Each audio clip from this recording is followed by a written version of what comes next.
aqui no ensaio, né? Não no ensaio, na aula de música, né? Nosso irmão Mauro, nossa irmã Ruth, está conosco a família, nosso irmão pastor Mauro, nossa irmã Ruth. Fique em pé, a família do servo do Senhor estão aqui atrás. Já são da casa, né? Eu falei para eles que apresentamos ele a última vez, né? Então vocês já são da casa. Como é que a igreja quer receber essa família abençoada nessa noite? Seja bem-vindo em nome do Senhor Jesus. Fique à vontade, Deus abençoe a vocês. No final do culto, gostaríamos de conversar com vocês. No final do culto, não saiam sem conversar com a gente. Dia 30, nós vamos fazer um culto lá. Dia 30, tá? Terça-feira agora, outra, dia 30. Vai ser bênção, né? As crianças lá, né?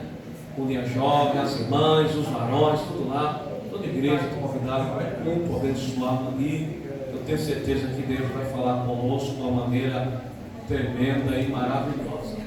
Meus irmãos, sem perder tempo, nós vamos abrir nossas Bíblias, ler apenas um versículo aqui na palavra de Deus. Hoje é o culto de ceia, a Santa Ceia. Aqueles que não são membros ainda, nós temos batismo em água, né? Você que tem desejo de batizar, primeiro domingo de dezembro. Anote aí, você não esquecer. Primeiro domingo de dezembro, batismo nas águas. Vai ser o último batismo desse ano. E aí, para participar, você precisa participar do discipulado, né? Os irmãos já estão vindo, né? Nosso irmão Ferreira, José Ferreira, que tem uma sua esposa. Próximo domingo, 17 horas, discipulado para o batismo. 1 Coríntios capítulo 11. Então vamos ler, irmãos, só o versículo de número 26. Versículo 26 para a nossa meditação. Glória a Deus. Glória a Deus. A ceia do Senhor é para aqueles que são membros e aqueles que estão em comunhão. Então, se você é membro, né, ou dessa igreja ou de outra denominação, está em comunhão, você pode participar. E aqueles que não são membros podem esperar até o batismo para depois participar da ceia do Senhor. Eu vou ler o 26 e em seguida toda a igreja vai repetir o versículo 26. Está aqui já na tela, aqui, ó. Já está na tela aqui. Porque todas as vezes que comerdes esse pão e beberdes esse cálice, anunciar a morte do Senhor até que venha. No 3, 1, 2 e 3. Porque todas as vezes que comerdes este pão e beberes deste cálice, anunciar a morte do Senhor até que venha. Você que está com sua Bíblia, você pode grifar a palavra morte aí, tá? A palavra morte, ela tem significado conforme o contexto. O contexto aqui está falando da expiação de Cristo, a crucificação de Cristo. É nesse sentido aí. Então, nós podemos saber pelas Escrituras que Cristo foi crucificado. E Ele veio para isso. Ele veio para ser crucificado. A Santa Ceia, a Ceia do Senhor, é uma ordenança, inclusive a segunda ordenança. A primeira é o batismo e a segunda é a Ceia do Senhor, onde nós comemoramos três coisas: a morte de Cristo, a ressurreição de Cristo e a vinda de Cristo. A morte já aconteceu na cruz, a ressurreição também, e a vinda de Cristo nós estamos aguardando. É a nossa bendita esperança. Por isso que o hino 300 da harpa cristã diz assim: nossa esperança é sua vinda, o Rei dos Reis vem nos buscar, nós aguardamos Jesus ainda até a luz da manhã raiar.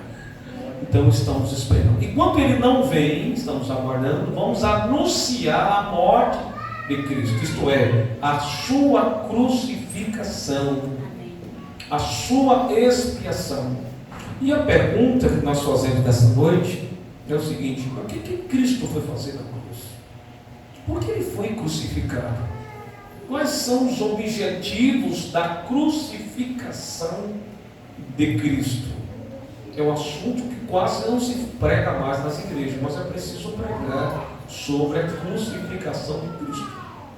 Quais são os objetivos? O primeiro objetivo que Cristo foi na cruz está em Lucas capítulo 18, e versículo 31, Evangelho segundo escreveu Lucas, capítulo 18, versículo 31, diz assim: tomando consigo os 12, disse-lhes: e que subimos a Jerusalém, se cumprirá no Filho do Homem tudo o que pelos profetas foi escrito. Então Cristo foi na cruz para cumprir as Escrituras. Várias partes do Antigo Testamento, de Gênesis a Malaquias, temos profecias sobre Jesus. As profecias sobre Jesus são chamadas profecias messiânicas. Por exemplo, o Salmo 22. O Salmo 22 é um salmo messiânico. O Salmo 22 mostra a crucificação de Cristo. Isaías 53, capítulo 53 de Isaías retrata o sofrimento do Messias. Inclusive o epígrafe está escrito lá em Isaías 53: o Messias sofre, mas triunfa. Então, tanto esses textos que eu citei como outros textos mostram nas Escrituras que Cristo ia à cruz. Então Jesus foi à cruz para cumprir as Escrituras, o cumprimento das Escrituras. Jesus não veio para viver 100 anos, 200 anos, 300 anos ou 969 anos como Metusalém viveu. Não, ele veio para morrer por mim e por você. Amém. Ele veio para dar vida. Da vida aquele que não tem vida. Por isso que em João 10:10 está escrito: o ladrão vem senão roubar, matar e destruir, mas eu venho para que tenha as vidas e as tenha em abundância. Então, para que eu viva, ele morreu. Para eu sorrir, ele chorou. Para que eu tenha uma vida abençoada, ele passou pela maldição. Para que eu possa ser salvo, ele foi crucificado. Aleluia! Para eu ressurgir, ele ressuscitou ao terceiro dia. Então, o primeiro objetivo que Cristo foi à cruz foi para cumprir as Escrituras. O segundo objetivo que Cristo foi à cruz está em Lucas capítulo 22, versículo 42. Lucas 22, 42. Diz assim, Lucas 22, 42. Dizendo: Pai, se queres, passa de mim esse cálice. Todavia não se faça a minha vontade, mas a tua. Em segundo lugar, o que Cristo foi fazer na cruz? Cumprir a vontade do Pai. E a vontade do Pai, ela é boa, perfeita e agradável. Qual foi a vontade do Pai? Está escrito lá em Isaías 53: Deus agradou em moê-lo. Olha, Deus agradou em moê-lo. Para quê? Para que possamos hoje sermos salvos. Então, Jesus não foi cumprir nem a vontade dele, nem muito menos a nossa. Foi cumprir na cruz a vontade do Pai. E qual a vontade do Pai? Paulo escreveu a Timóteo que Deus quer que todos os homens sejam salvos e venham ao conhecimento da verdade. Paulo também escreveu ao Tito que a graça do Senhor há de se manifestar, trazendo salvação a todos os homens. Então a vontade do Pai é que o Filho morresse por mim e por você. Amém. O Cordeiro substituto. Nós costumamos falar assim: a cruz de Cristo, cruz de Cristo. Na verdade é uma expressão humana. A cruz não era dele, a cruz era minha. A cruz era sua. A cruz era de Barrabás. Mas ele tomou o meu lugar, o teu lugar, o nosso lugar. Aleluia! Ele é o Cordeiro substituto. Amém. Isso é chamado de doutrina da substituição. Amém. Um justo morrendo pela nação, um justo morrendo pelos ímpios, um justo morrendo pelos pecadores. Por isso que o apóstolo Paulo escreveu: Deus prova o seu amor para conosco, dando o seu Filho Jesus para morrer em morte de cruz. Sabemos que éramos pecadores. Portanto, Jesus foi na cruz fazer a vontade do Pai. Em terceiro lugar, o que Jesus foi fazer na cruz? Você pode acompanhar conosco a carta aos Hebreus, Hebreus capítulo 10, versículo de número 20. Hebreus capítulo 10, versículo de número 20, que diz assim: pelo novo e vivo caminho que Ele nos consagrou pelo véu, isto é, pela sua carne. O que Cristo, em terceiro lugar, foi fazer na cruz? Ele foi desbloquear o caminho que estava bloqueado. Deus, aleluia. Está em Gênesis capítulo 3, na queda do homem, quando Deus expulsou, quando o Senhor Deus expulsou o casal do jardim por ter pecado, Ele colocou querubins para guardar o caminho da árvore da vida, e uma espada flamejante que a rodeava o jardim, para que o homem não voltasse e comesse da árvore da vida e vivesse para sempre. Então o caminho da árvore da vida ficou bloqueado, mas até a cruz, porque na cruz Jesus desbloqueou o caminho da vida. Aleluia. E hoje nós podemos ter vida, e vida com abundância, porque Ele desbloqueou o caminho. O caminho para o céu estava bloqueado. Nós éramos inimigos de Deus por natureza. O nosso pecado estava nos afastando de Deus. Por isso está escrito em Isaías 59: eis que a mão do Senhor não está encolhida para que não possa salvar, e os teus ouvidos surdo, agravado, tapado, para que não possa ouvir. Mas as nossas iniquidades fazem separação entre o Criador e a criatura, isto é, o caminho do céu estava bloqueado. Foi por isso que Jesus falou: eu sou o caminho, Aleluia. eu sou a verdade, eu sou a vida, ninguém vem ao Pai senão por mim. Quando isso aconteceu? Quando Ele desbloqueou o caminho. Amém. Aleluia. Em quarto lugar, o que Cristo foi fazer na cruz? Abra sua Bíblia comigo na carta aos Colossenses. Colossenses capítulo 2 e versículo de número 15. Colossenses capítulo 2 e versículo 15.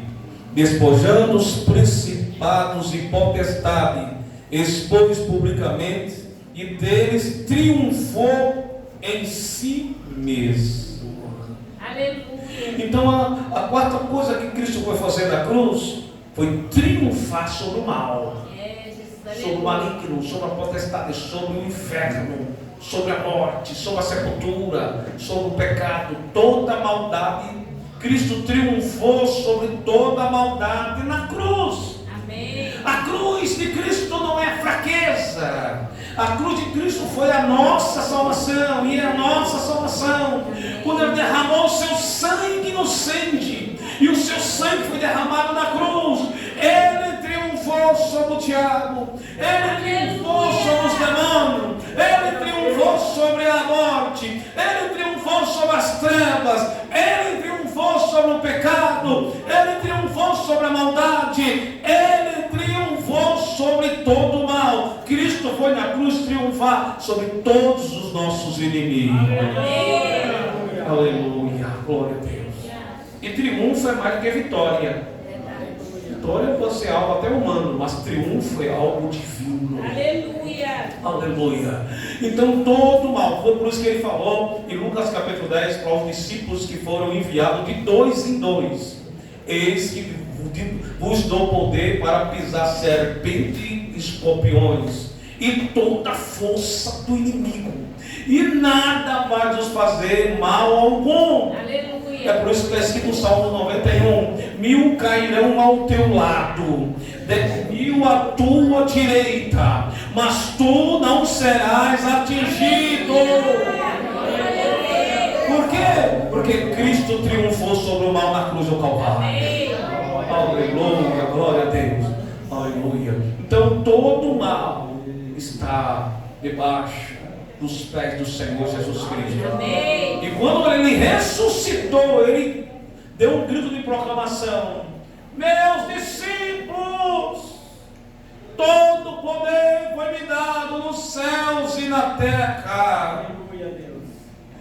se vocês se reunirem em meu nome, onde tiver 2 ou 3 reunidos em meu nome, aí eu estou no meio. E tem mais, vou dar poder para vocês, para fazer as mesmas obras que eu fiz, e vão fazer obras maiores, obras maiores, obras maiores, obras maiores, obras maiores, porque eu triunfei sobre todo o mal. Por isso que o cristão não pode ter medo de assombração, de macumba, de mal olhado, de olho gordo, porque todo mal, Jesus triunfou na cruz. Triunfou na cruz. Estou fazendo um trabalho para mim. E daí, irmãos? Se você tem Jesus na sua vida, o mal não tem poder sobre a sua vida. Se você está com a vida no altar, nenhum mal vai atingir você. Porque é Cristo que te protege. O sangue de Cristo está sobre a sua vida, sobre a sua família, sobre a sua casa. Nenhum mal vai te atingir. Amém. Glória a Deus, glória a Deus, glória a Deus. Portanto, todo o mal foi derrotado na cruz do Calvário. Em quinto lugar, o que Cristo foi fazer na cruz? Está no Evangelho, segundo escreveu Marcos. Marcos capítulo 15, e versículo 38. Acompanhe comigo. Marcos capítulo 15 e versículo 38. Marcos 15, 38. E o véu do templo se rasgou em 2, de alto a baixo. Aleluia. De alto a baixo. Não foi de baixo para cima. A nossa salvação é de cima para baixo. Aleluia. Não é de baixo para cima. A nossa redenção é de cima para baixo. Não é de baixo para cima, é de cima para baixo, porque a nossa vitória é de cima para baixo. Não é de baixo para cima, porque a terra não tem nada para nos dar, mas o céu sim. É de cima para baixo. O véu se rasgou, o véu se rasgou, o véu se rasgou. Quando foi que o véu se rasgou? Quando ele bradou na cruz: está consumado. Aleluia. Pai, em tuas mãos entrego o meu espírito. Aleluia. Está consumado. Amém. Glória a Deus. O véu do templo dividia o lugar santo no pátio do lugar santíssimo. Então nós não tínhamos acesso à adoração. Não podíamos adorar, porque éramos pecadores. Como está escrito em Romanos 3, 23, porque todos pecaram e destituídos estão da glória de Deus. Romanos 6, 23, o salário do pecado é a morte, mas o dom gratuito de Deus é a vida eterna, o nosso Senhor e Salvador Jesus Cristo. Mas quando ele gritou, quando ele bradou na cruz: está consumado, o que impedia a gente entrar no lugar santo e no Santo dos Santos foi rasgado de alto a baixo. E não tem mais véu, não tem mais impedimento para que possamos chegar diante dele e adorar, diante dele e glorificar, diante dele e prestar um culto. Não existe mais impedimento entre eu e o Criador, entre você e o Pai Celestial, porque o véu se rasgou de alto a baixo, de alto a baixo, de alto a baixo. Você pode adorar, você pode glorificar, você pode bendizer, você pode prestar um culto, porque o véu já se rasgou, o véu já se rasgou de alto a baixo. Aleluia, glória ao nome do Senhor. Diferente dos deuses gregos, né? Os deuses gregos, eles eram vingativos. Além de ser vingativo, ele não se comunicava com os humanos, né? Não podia se comunicar. Ele era um Deus de juízo, um Deus que jogava raiva em todo mundo. O nosso Deus não. Nosso Deus, o primeiro atributo de Deus é amor.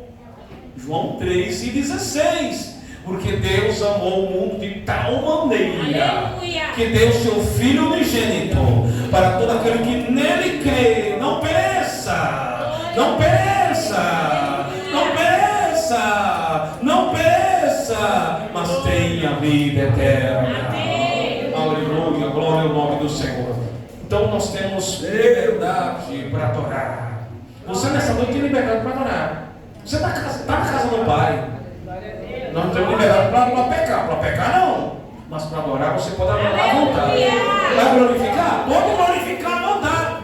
Para falar em outras línguas? Fale em línguas à vontade. Para prestar um culto? Pode cultuar à vontade. Aleluia. Por quê? O véu já se rasgou. O véu já se rasgou. O véu já se rasgou. Aleluia. Em sexto lugar, o que Jesus foi fazer na cruz está em 2 Coríntios, segunda carta aos Coríntios, capítulo 5 e versículo 19. 2 Coríntios, capítulo 5 e versículo 19. Deus é fiel, aleluia. Diz assim, 2 Coríntios 5, 19. Isto é, Deus estava em Cristo, reconciliando consigo o mundo, não lhe imputando os seus pecados, e pôs em nós a palavra da reconciliação. Amém. Glória a Deus. Aleluia, glória a Deus. Você vê que Jesus não estava só, o Pai estava com ele. Amém. Deus estava em Cristo, fazendo o que? Reconciliando. Amém. Alguém fez uma ilustração muito interessante sobre a crucificação. O filho pegando na mão do Pai, com a mão direita, e com a esquerda pegando na mão da humanidade. Aleluia. Ligando a humanidade com o Pai, o céu com a terra. Aleluia. Fazendo as pazes, né? Eu lembro muito bem quando nós brigávamos em casa, no tempo de criança, e meu pai fazia a reconciliação com a gente. Pegava a mão de um e colocava na mão do outro. Abraça seu irmão. Ele disse, seu irmão, abraça sua irmã, porque está brigando com ele. E tinha que pegar na mão, tinha que abraçar, fazer a reconciliação. Gente, era difícil. Porque todo mundo queria ter razão. Ficava bicudo com o outro, queria ter razão. E jogava a culpa no outro. Nunca assumia a culpa, sempre jogava a culpa no outro. Mas tinha que pegar na mão para reconciliar, tinha que abraçar. Foi isso que Jesus fez conosco na cruz. Amém. Pecado é guerrear contra Deus. Toda vez que a humanidade peca, está ferindo a santidade do Criador. Isso torna-se uma guerra entre a criatura e o Criador. Então Cristo na cruz reconciliou o céu com a terra, a humanidade com Deus. Agora nós somos amigos de Deus. Amém. Tem um louvor que a gente já canta, né? Amigo de Deus, né? Amigo de Jesus, amigo de Deus, coisa assim, amigo de Deus. Então nós somos agora amigos. Éramos inimigos, agora somos amigos. E o amigo abre o coração para com o outro. Amém. E o amigo ajuda o outro. E o amigo fica prestando atenção com o outro. E o amigo se preocupa com o outro. Por isso que o Salomão escreveu em Provérbios: amigo mais chegado do que o irmão. E quem é esse amigo mais chegado do que o irmão? Jesus de Nazaré. Ele é o nosso verdadeiro amigo. Aleluia. Eu sei, né, que alguns falam assim, meu chapa, né? Meu chapa, fulano é firmeza, né? Mas firmeza é Jesus. Fulano é rocha. Rocha é Jesus, irmãos. Porque ele nunca volta atrás. Né? Às vezes a gente chama de alguém firmeza, chama alguém rocha, né? Amigos, juntos e misturados. Mas na hora do perigo, deixa você sozinho. Na hora do vamos ver, pena para que eu te quero, deixa você só. Mas Jesus não. Ele é o amigo certo nas horas incertas. Aleluia, glória a Deus. Aí para fechar aqui, no relato de Marta, Maria e Lázaro. Marta representa o cristão distraído. Marta está distraída, preocupada com outras coisas. Maria escolheu a melhor parte. Maria representa o cristão sentado. Maria estava aprendendo, mas sentada, não estava em pé, estava sentada. E Lázaro representa o cristão morto. O cristão morreu. Lázaro morreu. Lázaro morreu, adoeceu, adoeceu. Veio a óbito, mas era amigo de Jesus. Era amigo de Jesus. Foi por isso que Jesus falou assim: Marta, Marta, já te disse que se tu creres verás a glória de Deus. Não importa a sua situação. Não importa se a enfermidade bateu na sua vida ou no seu lar, se o desemprego, se as frustrações da vida, se você for amigo de Jesus, ainda que estiver morto, Ele vai ressuscitar. Ele vai ressuscitar. Tem muitas coisas nessa vida que não vale a pena, mas tem uma coisa que vale a pena: ser amigo de Jesus. Amém. Aleluia. Então na cruz houve a reconciliação com o Pai. E aí é uma ilustração da parábola do filho pródigo. O filho mais novo saiu de casa, pegou toda a herança e foi para uma terra longínqua e gastou dissolutamente. E quando ele estava com muito dinheiro, tinha muitos amigos. Mas acabou o dinheiro, não acabou os amigos. Na verdade, não são amigos, são colegas. Tem diferença de colega e amigo, tá? Cuidado com os colegas. Os amigos que nós temos são poucos. Dá para contar nos dedos, assim, ó. Dá para contar nos dedos. Agora, colega assim, ó, cheio. Colega é muitos, amigos são poucos. Mas verdadeiros. E Jesus é o verdadeiro amigo. Aleluia! Acabou o dinheiro do filho pródigo, acabou. E ele procurou emprego, não tinha emprego. Uma fome naquela terra, até que ele foi arrumar um emprego de apacentar porcos. Imagina um judeu, que humilhação, apacentar porcos. Segundo a lei de Moisés, são animais imundos e malditos. E ele procurou. E ele desejava se alimentar da comida que os porcos comiam, mas não sobrava nada, nem comida dos porcos sobrava. E ele lembrou, e caiu em si, porque o melhor cair é em si. Primeiro, é o cair que não machuca. Todo cair machuca, mas o cair em si não machuca. Segundo, o cair em si não é para baixo, o cair em si é para cima. Amém. Todo cair é para baixo, mas o cair em si é para cima. E aí ele pensou: quantos trabalhadores do meu pai têm abundância de pão e eu aqui pereço de fome? Levantar-me-ei e irei ter como meu pai. Dir-lhe-ei: Pai, pequei contra os céus perante ti, já não sou digno de ser chamado teu filho, me faz como um dos teus trabalhadores. E ele se levantou, ensaiou bem, se levantou. E o pai estava esperando o filho, porque qual o pai que não esquece do filho? Jamais. O verdadeiro pai jamais esquece do filho. E ele viu o filho longe, não esperou o filho chegar em casa, ele correu para o filho, abraçou o filho, beijou o filho, e houve a reconciliação entre o pai e entre o filho. O pai da parábola do filho pródigo representa Deus, e o filho representa eu e você, que estávamos perdidos, que estávamos mortos em pecado.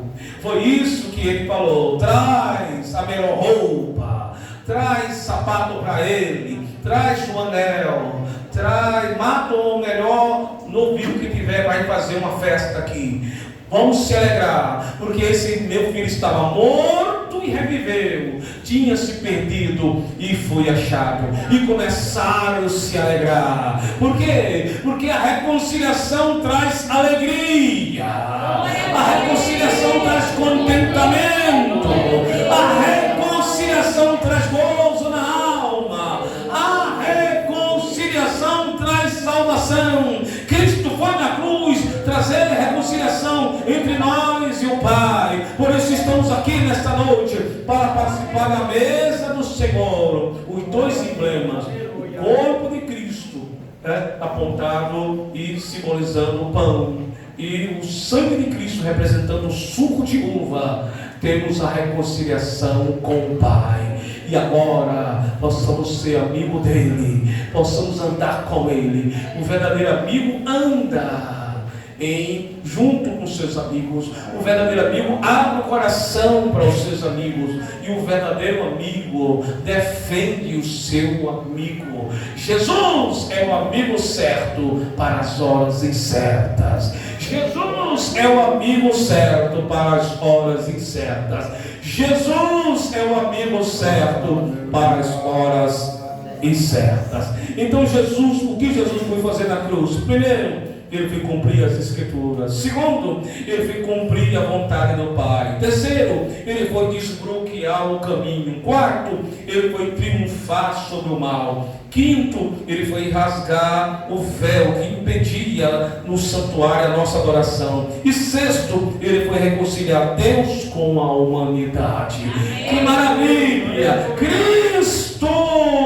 Ele morreu por nós, ele não podia, mas ele pôde por mim. Eu não merecia, mas ele deu graça para que possamos estar aqui nesta noite glorificando o seu nome. Amém. Pediria a igreja para se colocar em pé mais uma vez. Então vamos consagrar. Chamar aqui o prefeito Felipe, a missionária Ju, para consagrar os dois emblemas, tanto o pão que representa o corpo de Cristo, como o suco de uva representando o sangue de Jesus Cristo. O diácono Everaldo, cadê o diácono Everaldo, por favor?